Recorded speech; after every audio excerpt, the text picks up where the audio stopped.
నందమూరి బాలకృష్ణకి కేంద్ర ప్రభుత్వం పద్మభూషణ్ అవార్డు ఇవ్వటంతో నందమూరి అభిమానులు ఏ రేంజ్లో సంబరాలు చేసుకున్నారో మనమంతా చూశాం.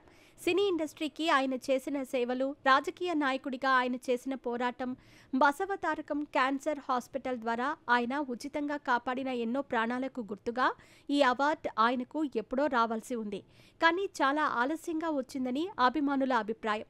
అయితే బాలయ్యకి ఈ పురస్కారం అందటంతో టాలీవుడ్ సినీ ప్రముఖులందరూ ఆయన్ని ఎంతలా అభినందించారో మనమంతా చూసాం. బిజీగా గడుపుతున్న లైఫ్ లో చిన్న బ్రేక్ తీసుకుని ఎంజాయ్ చేయాలి అనుకుంటున్నారా? అయితే వెంటనే ఆర్వీ వెకేషన్స్ ప్రైవేట్ లిమిటెడ్ ని సంప్రదించండి. మరిన్ని డీటెయిల్స్ కోసం సంప్రదించండి 7997979960.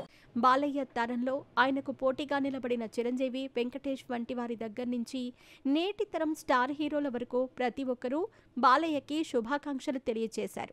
ఇదంతా పక్కన పెడితే బాలయ్య సోదరి చంద్రబాబు సతీమణి భువనేశ్వరి గారు నేడు తన అన్నయ్యకి పద్మభూషణ్ అవార్డు వచ్చిన సందర్భంగా ఒక ఈవెంట్ని ఏర్పాటు చేశారు.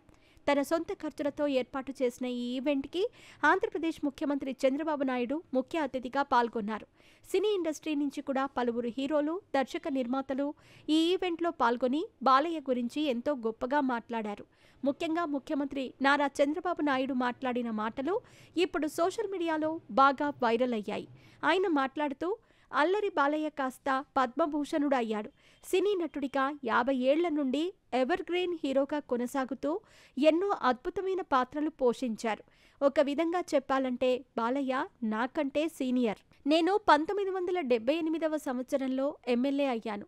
బాలయ్య 1974లోనే హీరో అయ్యాడు అంటూ చెప్పుకొచ్చారు. ఇంకా ఆయన మాట్లాడుతూ ఎన్టీఆర్ గారిలో ఉన్న పట్టుదల, కృషి బాలయ్య గారికి అబ్బింది. చూసేందుకు చాలా చిలిపిగా కనిపిస్తాడు, కానీ బాలయ్యలో ఎంతో లోతైన కృషి, పట్టుదల ఉన్నాయి. అవే ఆయన్ను నేడు ఈ స్థాయిలో నిల్చోబెట్టాయి. కేవలం సినీ నటుడిగా మాత్రమే కాదు, మనిషిగా కూడా బాలయ్య బంగారం లాంటి మనిషి. జనాలకు ఏదో ఒక సేవ చేయాలనే దృక్పథంతో ఆయన బసవతారకం క్యాన్సర్ హాస్పిటల్ని స్థాపించారు. ఇక్కడికి వచ్చే ముందు కూడా ఆయన హాస్పిటల్ బోర్డు మీటింగ్లో పాల్గొన్నారు. ఇక రాజకీయాల్లో 3 సార్లు వరుసగా ఎమ్మెల్యే అయ్యారు. 3 సార్లు కాదు, ఎన్నిసార్లు ఎన్నికలు జరిగితే అన్ని ఎన్నికలకు బాలయ్యనే ఎమ్మెల్యే. ఒక్కోసారి ఆయన తన భార్య వసుంధరకి ఎమ్మెల్యే టికెట్ అడుగుతూ ఉంటాడు అని అంటారు చంద్రబాబు. అప్పుడు బాలయ్య మా ఇద్దరికి ఇచ్చేయండి అని అనగా, అలా ఇవ్వను, కుటుంబానికి ఒక్కరికే ఎమ్మెల్యే టికెట్ అంటూ చంద్రబాబు సరదాగా మాట్లాడిన మాటలు ఇప్పుడు సోషల్ మీడియాలో వైరల్ అయ్యాయి.